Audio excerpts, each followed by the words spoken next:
All right, we're live. What's up, everybody? Hello to all you phenomenal docs, future docs of Envision Club. We have an absolutely amazing guest speaker today who's going to bring some amazing content to you. You're going to want to key into this because it's really, really great stuff. I met this doc at Charleston, the Parker Seminar in Charleston, and we got to hang out for a little while and discuss setting this up, and he was so gracious to do so. And we are very appreciative of him for doing that. So let me give you a little bio on who you're going to be listening to today, and then we can get right to the good content. We're listening to Brascho. He's worked in the healthcare diagnostic technology industry for 28 years, the last 24 with CLA. He is a postgraduate instructor who has taught both instructors and students at 5 different accredited chiropractic colleges, including Parker. Brock is a certified trainer of the Insight Technologies, and as a senior consultant has over 4,000 chiropractic clients. Brock is currently serving in the position of Vice President of CLA, and so I will go ahead and turn things over to Brock and let him introduce himself further and the content for today. Thank you, Jason. Can you hear me okay? Yeah, I can. Great. Thanks for having me on with your club. I appreciate the attitude and attributes that I saw at Parker at the Charleston show, and happy to share with you guys. That's me in the picture there. Been with CLA, like you said, for 24 years, and what I've found from dealing with thousands and thousands of chiropractors is that there's 2 attributes that make a successful chiropractor. And I'm sure your group is interested in finding out what those attributes are. And I learned this from Pat Gentempo. Dr. Patrick Gentempo was the creator of the Insight Technologies, and he sold the company a couple of years ago, but he's a very smart man. I'm sure a lot of you have heard of Patrick Gentempo and maybe heard him speak before. He's an amazing speaker, but he taught me this, and that is the 2 attributes. Number 1, the chiropractor has to have an absolute awareness of the devastating effects of subluxation on human health. And number 2, they have to have a compelling way to demonstrate this to the community, not just to their patients, but to the community. And I think that makes sense to a lot of you, that that's the case. Patrick started using technology like this when he was right out of school at Life, and he actually got an EMG, surface EMG from Christopher Kent, who was the instructor at Palmer back in the early 80s, and somebody had given an EMG to Chris Kent to do some research, and he was so impressed with it he gave it to Patrick to use in his office. And Patrick was so impressed with the equipment and what it did with patients being able to see that they had problems, and he could see. So Patrick talks about the silent dread that a lot of chiropractors out there in the field, even the successful ones, experience when they do orthopedic neurological tests.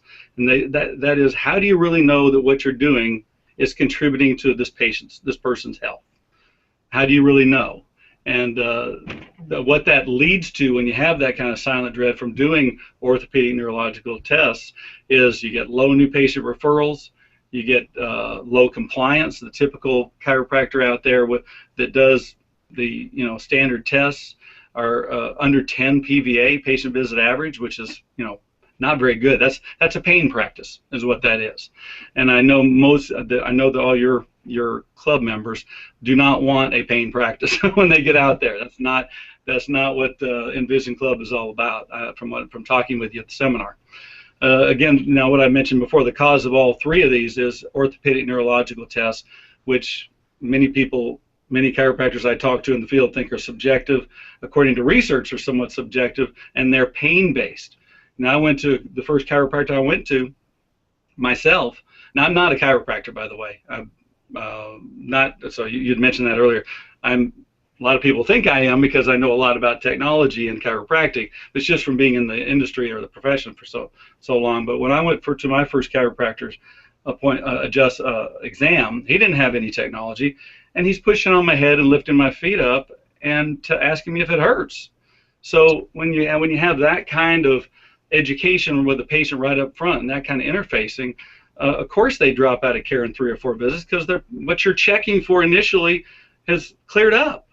So it really, it's a tough way to start a relationship, because what has to happen is you have to do like a bait and switch 6 visits in to say, I know we looked at that initially, but now we got to get into wellness, blah, blah, blah. So it's not a congruent way to have a practice. Now, I mentioned the reproducibility, the ortho and neuro tests, and I don't want to harp on that too much because I know you're at a school that teaches that.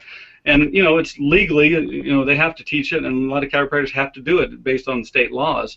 But what a lot of our clients do is do this additional computer testing, or in place of, in some states, if they can, to demonstrate the subluxations, the effects of subluxation on human health. The Insight technology is FDA registered as a Class 2 medical device, so that's like the highest level you can get for FDA registration. It's HIPAA compliant. Independent lab testing has proven reliability. The applications, indications, protocols, and normatives are all published in peer-reviewed journals. The technology or the normatives are recognized in chiropractic guidelines, and it's also been admitted as evidence in court. So the technology stands up to any kind of scrutiny out there. Also, the inter and intra-examiner reliability has been tested, and it is reproducible and reliable according to published studies. So I want everybody to feel comfortable with this technology, because we have it at the school, at your school. There's 2 units, 2 of our 5 technology units sitting there in Beta Clinic, in the Beta lab, Clinic. So we'll get into more of that in a minute. There's the applications and indications for this technology. Number 1, most importantly, is the exams and report of findings, and then secondly, the re-exams. Probably the most important is the re-exams, because, you know, if you're doing basic subjective testing or orthopedic neurological tests, on re-exams, you don't have a lot to stand on, especially with infants and children. But also using the technology for healthcare classes, spinal screenings, and just transitioning from patients from insurance to cash paying patients, because when insurance dries up, if you're taking insurance, when the insurance dries up, if they do pay, when you know, it's 6 to 12 visits, they're done, because the insurance company, they have different guidelines than you do as a chiropractor. Their requirement is just to get this patient back to walking condition and not in a wellness condition. So you've got a real issue when dealing with these insurance companies. So when the insurance dries up, what are you going to do? You do a scan, show them the patient still needs more care, even though their insurance has fulfilled their obligation. It's now the patient's responsibility to take care of their health. And so if you can show them that they need care after the symptoms have gone away through this technology, that's how you build a wellness practice. So there's 5 technologies that make up the subluxation station. I'm going to breeze through them quickly. There's thermography, surface EMG, heart rate variability, inclinometry, and pressure algometry. And I'm going to go through each one briefly and kind of show you how a reported findings is done with the technology. Again, we're just zipping through here, trying to keep it to 20 or 30 minutes. And I do have some video I can share later if you want to, of some additional information. But anyway, the first technology is thermography. The device is just like what BJ used, the nervoscope, back in the 30s and 40s, to measure temperature imbalance. That's what we're looking at, is left to right temperature. So this is not like a big thermography unit like the Stillwagon devices of old that measures, a full spine, an area like for hot and cold spots. This is measuring there's 2 sensors that roll up the spine, and it measures temperature left and right, and then compares which side is warmer or colder. So that's what you're looking at with the red bars there. Now, what makes our thermal scan, I think, separates it from others, is there's a study that was done at Johns Hopkins University by a group of neurosurgeons, and they use thermal scanning like this, not ours, but they use thermal scanning to determine skin temperature imbalance. And in their research study that was published in the Journal of Neurosurgery, they stated in their abstract that the amount of skin temperature imbalance was a quantifiable indication of sympathetic dysfunction. So if there's temperature imbalance, there's autonomic dysfunction, is basically what they were saying, if you correlate. So we're bringing the autonomic system into the equation now with the patient. So that's big. It's not about symptoms when you start talking correctly with this technology and you know what you're saying with this technology. And we have, like I said, video, audio on all this training and scripting and writing too. The second test is the surface EMG, and this is electromyography, which is measuring muscle tone. Again, I don't have time to get into the specifics, but the tighter your muscles, the more electrical signal is generated from your muscle cells. These sensors pick up that electrical signal and show in a quantifiable measurement the amount of tension or tone at a certain level. So you actually, what's important though is two things. One, you can show a patient a report that shows the amount of muscle tone compared to normal, but more so they see something, which you can't really show when you just palpate. But number two is research shows that surface EMG is more reproducible and more sensitive than palpation. So not only can you pick up true information more readily, but also you can pick up problems you cannot feel with your hands. There has to be, I think it's 20% muscle change in tone for the typical chiropractor to feel it with their hands. With this technology, it's 1%. So you can pick up problems you can't see, and secondary diagnoses or secondary issues that you might have missed just doing palpation. So surface EMG, very important technology also with the thermal. Our EMG was actually used by NASA on 2 space shuttles to measure the effects of on the muscles of space flight and lower than Earth's gravity.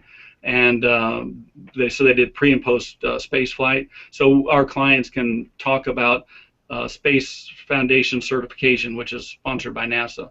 So that's just a little extra benefit of the technologies. But now I'm going to sum it up for you here, and this is really where it starts to get fun. So you remember we got the thermal scanner measuring skin temperature, which is an autonomic indicator. And that's the bottom one there. You see the autonomic, which will measure thermal and heart rate variability, which I'll get into in a minute. The surface EMG measures muscle tone, which is motor nervous system. The muscles and the motor nerves make up the motor nervous system. So we can talk motor nervous system function and dysfunction with the surface EMG to the patient. And the third branch and the smallest branch and the least important branch, but what is most important to the patients, is the sensory nervous system. And that's where the shift can take place with the patient. When they walk in the door, the very first visit, you can really demonstrate and show them that you're special, you're different from other chiropractors because you've got objective documentation to show the full effects of subluxation on human health, not just on a small part of the nervous system, the sensory nervous system. We give our clients a poster like this. I installed the Insights at Parker in 1999, October 1999, going back a ways there. So, and in the mid-2000s, I put a couple of these posters up there, like 2 feet by 3 feet in size. I don't know if they're still there. You guys can look around and see if you have them. They're very important, and I can probably get one for you or two for the club, because I just for sitting, doing this call. But basically, this is what it's all about right here. So you're talking to a patient in the reported findings, and you point out to them, Susan, you came in because you had low back pain. I want you to understand that's important, but I want you to understand that there's 3 branches to the central nervous system, and that's what we focus on here, because subluxations affect the nervous system, your central nervous system. And there's 3 branches of the nervous system: the sensory, the autonomic, and the motor. And the sensory controls your symptoms, basically. So that's what gave you the information you needed to come into our office. So we're glad you're here. But you need to understand that the sensory nervous system, according to experts, is less than 10% of the nervous system's function, at least the part of the sensory that controls symptoms. The more important branches are the autonomic system, which controls your organs, your glands, your blood vessels, your immune system. Your breathing you're doing right now is controlled through your autonomic system. Is that important? And of course, she's going to say yes. Well, we agree, and that's why we use the thermal scanner to measure skin temperature, to see how your autonomic system is functioning. Now, the third branch is the motor nervous system, which is basically the muscles and the motor nerves that control the muscles, which basically is how you walk around. So it brought you in today to this office. So I'm sure you will agree that the motor nervous system is important too, right? And of course, she says yes.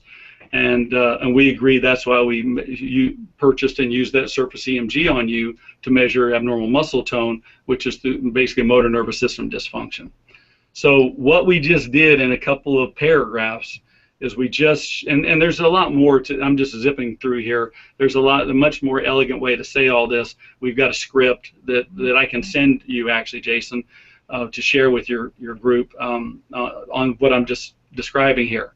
And you've got, but you've got the ability to, first of all, educate a patient on the central nervous system, and then also educate them that you have a way to measure it. The parts of the nervous system they can't measure at home, which puts the educational process and the decision-making process in your hands, not theirs. Because when they're just coming in based on their symptoms, they're making their decisions on when they need to come in. When you're in control with the subluxation station, measuring the rest of the nervous system, you're telling people, we'll re-examine you in a month. So that's how often you do the test, like once a month or every 12 visits. And we'll see how Mrs. Jones or whoever, how you're functioning, how your nervous system is functioning. So what this technology does is bring central nervous system function and dysfunction verbiage into the equation. It forces it to, because that's what you're measuring now. So it's very powerful technologies. And how do you double and triple a practice? I've seen it over and over again. One paragraph is just basically saying, Debbie or Mrs. Jones, now that you've seen and you understand the nervous system and that we can measure it here, why don't you bring your husband or family in? I see you have 3 children at home. They have nervous systems too. Why don't you bring them in and let's check them out with the computer. You're not asking them to come in for care. You're asking them to come in for a computer nervous system measurement. So they're more apt to do it. It's less of a jump for them to start care. And then you do the scans on them, and mom sees that their children need care. So because of what the nervous system, how it looks on the technology. So it's very powerful. You got people bringing in their family members. I had a client in Las Vegas, Teresa Berry, who told me she tripled her practice, and she was at 200 a week. Wasn't a small practice. In 2 weeks, just because she had a staff person who did nothing but scan the patients coming in and telling them to bring their families in and friends. So how much does that cost? Not a lot of advertising necessary there. The second way to pay for the equipment quickly with this is just saying, we'll reassess you in a month and we'll see how you're progressing, and we're going to expect to see change and improvement in 3 to 6 months, depending on how well you stick with your care plan, how well you improve. You take my recommendations on improving your diet and exercise, whatever you get into there, but you're basically putting it back on them. It's their responsibility for their health, and you're going to expect to see change, but you've got a way to measure, and they have a way to see how the things are going over time. So it changes it, makes it so much easier in the practice. You're not selling chiropractic and care plans as hard. You got proof that people need care. I've had clients tell me that patients say, "Can I bring my kids in?" even before they can ask. And so, I mean, that's the kind of fun things that can happen with this technology in the office. Case study here, I've got Amber, 6 years old, history of asthma, 12 different medications per day, 2 sets of ear tubes, and 3 solid weeks of continuous cough, according to the chiropractor who sent us this case study. When asked why Amber was brought to the clinic, the mother said no one else had helped us, which sounds familiar. And this is the case study, the top 2 scans, the initial exam. It's real simple to see. White is normal, red is severe. And left is thermal, so that's the autonomic, the skin temperature measurement. The right side is surface EMG, measuring muscle tone. So you can see severe function of 2 parts of the nervous system. But what I want you to see here, what's most important, is on the re-exam. The first progress exam a month later, the doctor was able to show the mother and the child, the family, basically, the two things they want to know: are changes taking place? Do we need to keep bringing her in? And that's what you've got now with that ability to show that. And so they continue care, and a month later you can see the kind of improvement. It might take a couple months more than that, but they are monitoring their care. They see what's going on. They stay under care longer. So our typical client increases their retention by 17 additional visits per case. 17 additional visits per case on average is what our clients report after they get the technology in their office. I have clients who are over 100 PPA now from having the technology, and they wouldn't practice without it. So that's what's possible just with the basic package, EMG and thermal.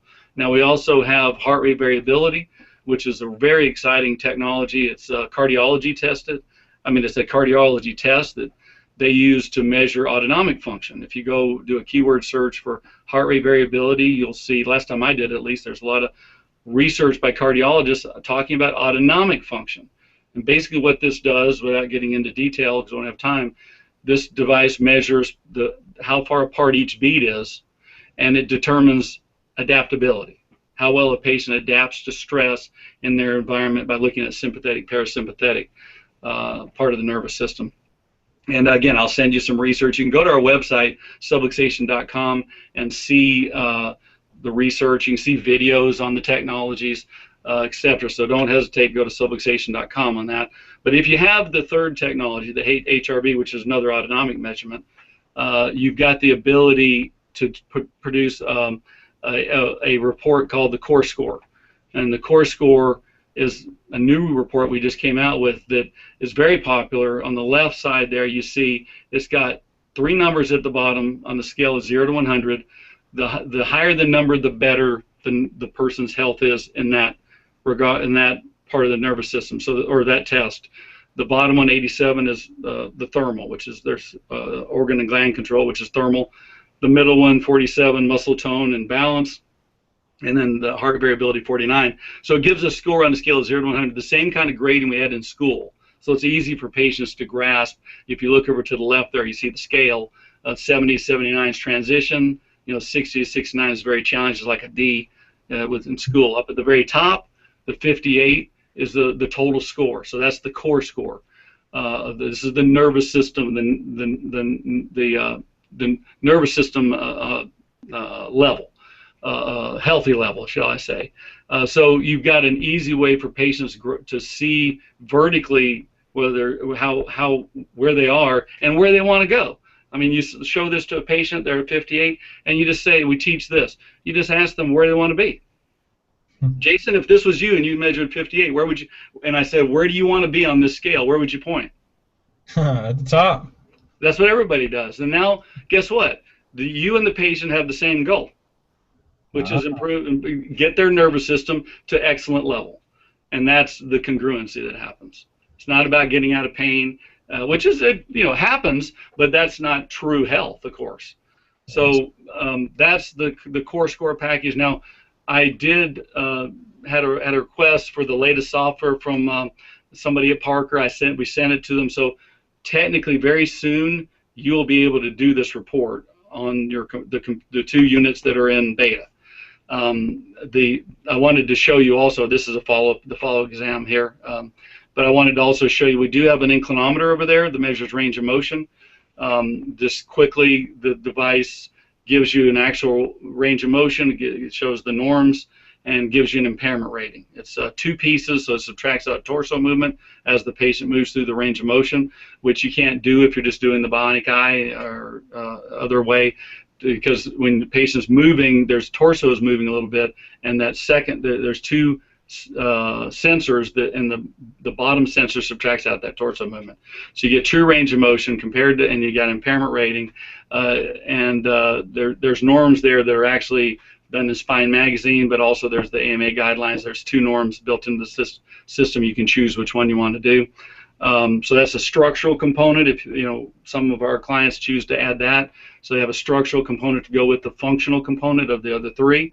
And then the 5th test is the algometer, which measures vertebral joint sensitivity by pressing. You press that little nub on the end of the device against the vertebral joints that are sensitive.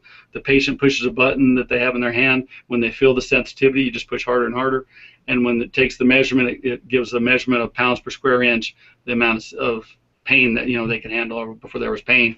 It's not a very popular test because they're measuring pain, which is what a lot of doctors get the technology for, to get away from that, away from symptoms. But it is a very helpful tool for, if you do personal injury. It's objective measuring pain mapping. I also, some doctors want to have all the technologies they can get to measure manifestations of subluxation, and this is, vertebral joint sensitivity is a manifestation of subluxation, along with skin temperature imbalance that the thermal measures, abnormal muscle tone with the EMG measures, heart rate variability issues, which measured through the pulse wave profiler that I mentioned earlier, and then the inclinometer too, of course, structural abnormalities. But if you have all 5 tests, the reason I wanted to mention that, we have a Core Score Plus report that you can see on the left there. The only difference between that and the Core Score, it has all 5 tests. And so it gives you a more comprehensive scoring system to get more data, basically. So that is also, again, you have all 5 technologies at the school. It will also upload, either the Core Score or the Core Score Plus can upload to our mycorescore.com website on the cloud. So what that means is you can be paperless in the clinic. You can show a scan on a tablet like this girl's doing here to a patient, so you don't have to print out paper if you don't want to. It emails the patient's Core Score report to their email, so it's there when they get home. So that is another free function of the Insight, the Core Score and Core Score Plus system. So anyway, to wrap up this, and I think I've done it within 30 minutes, to wrap this up, the Insight, here's the do's and don'ts. So what it doesn't do, it does not diagnose disease. This technology, the 5 technologies, measure the manifestations of subluxation. It doesn't show subluxation, it shows what subluxations are doing to the person's nervous system and physiology. It's an outcome assessment technology, not necessarily a diagnostic, although it's listed as diagnostic device. It is outcome assessment. The technologies determine global patterns of subluxation and how spine segments relate to each other, and most importantly, it helps determine frequency of care. So people who are really good with the technology can say, well, here's where your problem is. Sometimes you can do that. Sometimes it's a global response that you'll see on the scan, so you can't always say this is where the problem is, although you can many times with the EMG, but not always. But the key is frequency of care. You can see by how bad they are and how much care they need. Is it 3 times a week? Is it 2 times a week? How do you know now? Without this technology. So that's the primary information on that. This is a survey I just want to wrap up with. It's a survey we did of, and I know I was cutting and pasting, so sorry, it's hard to read kind of, but we did a survey. 220 of our clients responded. The typical client reported an increase in new patients per month from 16 to 29, which is an 81% increase.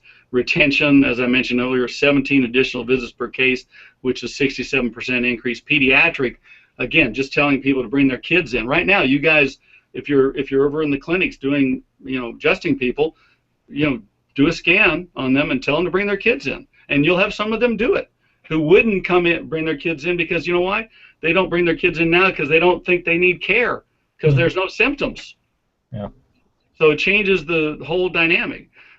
So that is just a wrapping now. Pat Gentempo sold the company 2 years ago. He still consults with us, and I talk to him once every week or two. David Fletcher is the owner now. He's a chiropractor up in Toronto.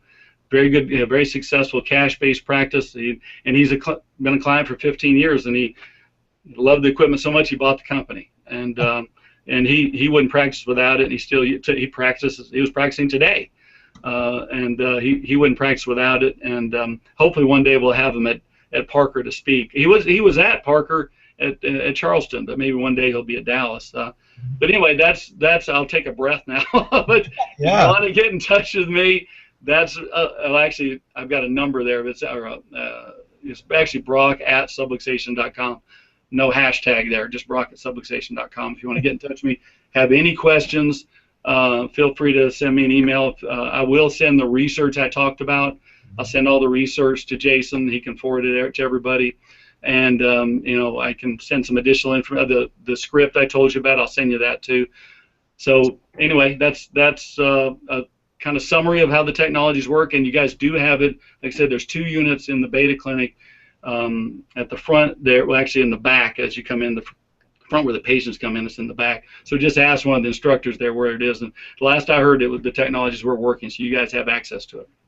Oh, that's awesome. Well, man, I know for sure that I'm going to have to go back and watch this video just to write down all the nuggets that I got out of that.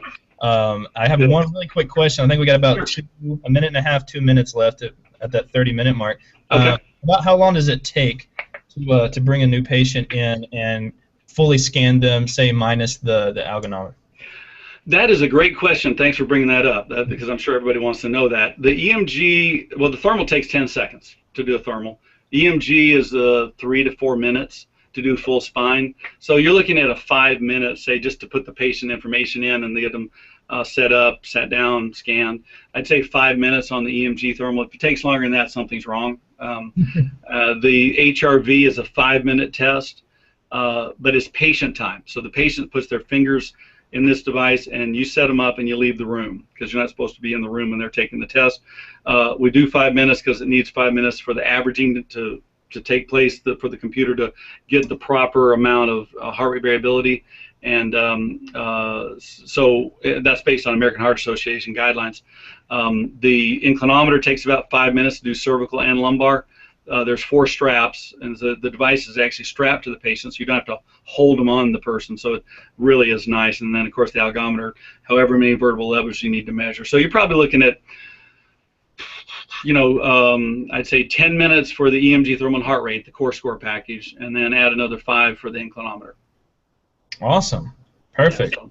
Well, guys, you have Brock's information on the screen right there. And I just want to thank you so much, Brock, for coming on and sharing with us. We are definitely gonna in the next few club meetings probably be looking at those a little bit more. We're definitely going to be sharing with all you guys all the research and any of that info that he's going to be able to send over. We're definitely going to put that in your digital folder. So yeah, I'll be looking for that.